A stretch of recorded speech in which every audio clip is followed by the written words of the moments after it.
High, নতুন একটা project পেয়েছি আপরকে এবং সেটি আওয়ারলি। যদিও আমার প্রধান ক্লায়েন্ট, তবে আজকে দেখাবো আমি কীভাবে আওয়ারলি কাজ করি। সেখান থেকে আপনারা বুঝতে পারবেন যে আওয়ারলি কাজ কীভাবে কাউন্ট করা হয়। সো প্রথমে আমি আমার ক্লায়েন্টের রিকোয়ারমেন্ট দেখে নিচ্ছি। ক্লায়েন্টের সাথে আমি আগেও কাজ করছি আওয়ারলি। সো এখন দেখতেছি কী বলছে। Hi Shoaib the let's start with the clip. তো সাধারণত এটা একটা লং ভিডিও পডকাস্ট এবং সেখান থেকে একটা শর্ট বের করতে বলছে এবং সে টাইম স্ট্যান্ডও দিয়ে দিচ্ছে যে কোন জায়গা থেকে ভিডিওটি কাট করতে হবে। আমি শুধু সেখান থেকে কাট করে একটা শর্ট বানাবো এবং ক্লায়েন্ট বলে দিচ্ছে এটা যেন 1 আওয়ারের মধ্যে কমপ্লিট হয়। সো দেখা যাক কী হয়, 1 আওয়ারের মধ্যে শেষ করতে পারি কি না, আরও বেশি সময় লাগবে। আমি অলরেডি ক্লায়েন্টের ভিডিও ডাউনলোড করছি। সো কাজের আগে অবশ্যই আমি কি কাজ করতেছি সেটা লিখে নেব, শর্ট ভিডিও এবং স্টার্ট। এই যে টাইম স্টার্ট শুরু হয়ে গেছে, এখানে স্টপ করলে স্টপ হবে এবং আপওয়ার্ক থেকে প্রতি 10 মিনিটে স্ক্রিনশট নেবে। এর মধ্যে কখন স্ক্রিনশট নেবে তা জানা নেই। প্রথমেই আমি আমার প্রিমিয়ার প্রো যাব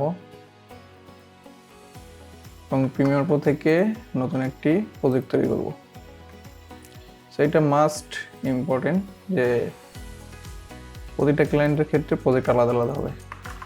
সো আজকে আমি দেখাবো একটা প্রজেক্ট ফার্স্ট টু এন্ড কীভাবে আমি কাজ করি, স্টেপ বাই স্টেপ, যেন সব কিছু আপনাদের ক্লিয়ার হয়ে যায় যে না কীভাবে কাজ করলে কী হবে।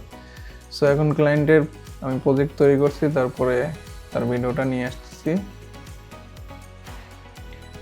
আর এই দিকে কিন্তু আমার টাইম গণনা শুরু হয়ে গেছে, এই যে কয় মিনিট কাজ করছি। সো যেহেতু ক্লায়েন্ট বলেই দিছে এখানে কত থেকে আমাকে নিতে হবে 36 পয়েন্ট, এই যে এইভাবে স্ক্রিনশট নেয়। অলরেডি একটা স্ক্রিনশট নেওয়া হয়ে গেছে। আমি যদি এখন অন্য জায়গায় থাকতাম, স্ক্রিনশট নিলে তখন ক্লায়েন্ট সেটা দেখতো যে না এই ছেলে তো কাজ করেনি, অন্য কিছু করছে। সো এটা একটা খারাপ ইমপ্রেশন পড়তো।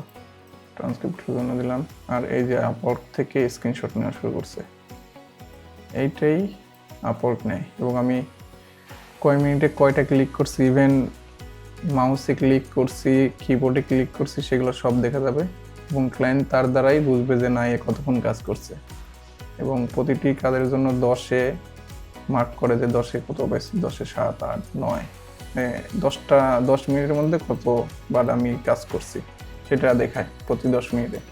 আর স্ক্রিনশট কখন নেবে তার কোনো ঠিক নেই।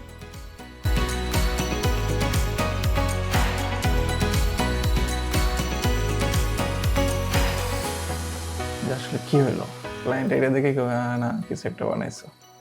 আর এই যে আপওয়ার্ক সুন্দর মতো একটা স্ক্রিনশট নিয়ে নিল, মানে আপওয়ার্ক প্রতি 10 মিনিটে স্ক্রিনশট নিবে মাস্ট, বা 5 মিনিটও হতে পারে, 4 মিনিটও হতে পারে, কখন নেবে তার কোনো গ্যারান্টি নেই এবং আমি কতগুলো ক্লিক করতেছি সব কাউন্ট হচ্ছে। এটা অনেক ভালো, আওয়ারলি কাজ করতে ভালো লাগে। মানে অলরেডি আমার 25 মিনিট কাজ হয়ে গেছে এবং ক্লায়েন্টের ওখান থেকে বিল কাটা হয়ে গেছে। আর আওয়ারলি কাজের টাকা কখনো কিছু হবে না, মানে যেটা ফিক্সড প্রাইসের প্রজেক্ট সেখানে ক্লায়েন্ট ইচ্ছা করলেও টাকা নিয়ে ঝামেলা করতে পারে চাইলে, কিন্তু ক্লায়েন্ট সাধারণত করে না। তবে আওয়ারলিতে সেই সুযোগ নেই।